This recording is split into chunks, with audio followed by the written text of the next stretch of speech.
Alright, well, we got something good here today. Made my new bearings for the Bessemer this weekend.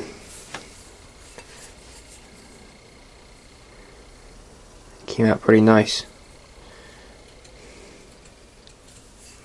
Got my oil holes drilled, my oil grooves cut.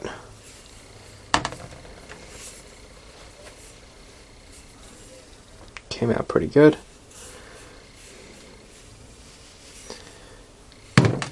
I had to bevel the inside ridge here. You can see there and there.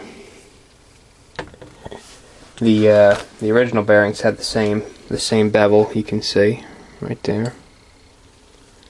That's just to accommodate the machining on the crank. They didn't end up going right to a 90 right here at the end of the bearing journal. You know, it's just a rounded. It's like a radius. So they slide on there nice. They're if you get them on straight. If you don't get them on straight, they won't go on. Nice and snug.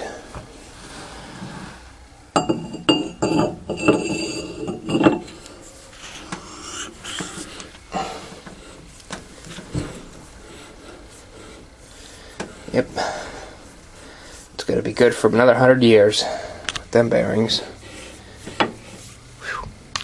I'm very pleased with that. Also, I added the little inner lip on this oil disc I showed you last weekend. I didn't think it was necessary at first, but then I got to thinking about it. And here's what I think it does. See, this is where it mounts in the crankshaft. I haven't drilled any of the holes in it yet. But that's the oil hole I was talking about last weekend. It oil drips in this trough, and this trough is attached to the crankshaft, and it's spinning around. So the oil naturally flies to the inside rim of this ridge here, this trough. And the oil just migrates its way through that hole, comes out right there. But what I think the purpose of that inner lip is these bearings were originally greased, and you know, as the engine runs, just by the nature of it, you're going to have grease exiting the bearing inside the crankcase right here. And you really don't want grease in this trough because that could potentially clog up the oil hole. You know, remember, oil is much thinner than grease, so that'll prevent the oil from flowing, and you don't get any oil in there, you ruin your engine. So that's what I think the purpose of that is. So instead of falling right in the trough there, it hits that lip and diverts it a little bit. So here's the original disc. You can see that lip doesn't stick up any higher than the trough. So I just copied it.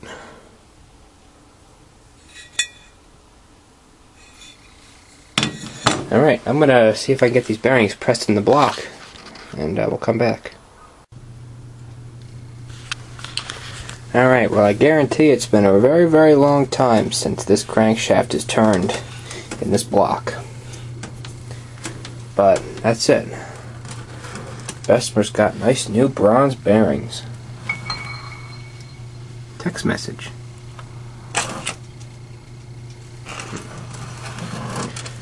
Brand new bronze bearings. Got my oil holes. This one's not quite perfect. It's a little offset. That's all right. Yep. This is a milestone for this engine.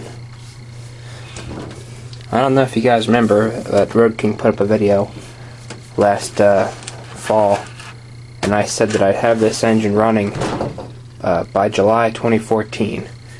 Well, we're getting close to July, but we're also getting close to being done, at least with the heavy work. So there's no gasket in here yet, and I haven't put the oil plate on, but just wanted to put everything together, mock it up, make sure everything's spun nice and freely. It's a little bit stiff, but that's good. That'll wear in. That'll wear in nicely. And plus, when you get the flywheels on it, you won't even notice it. So, I'm pretty pleased with that.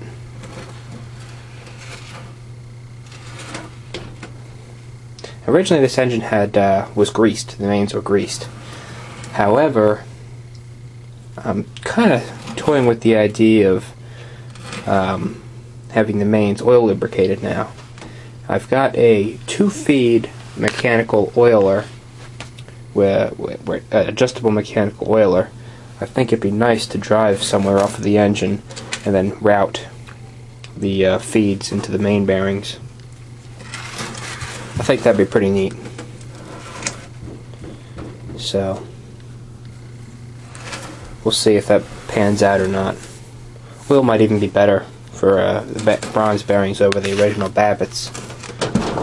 So, that's it. More to come.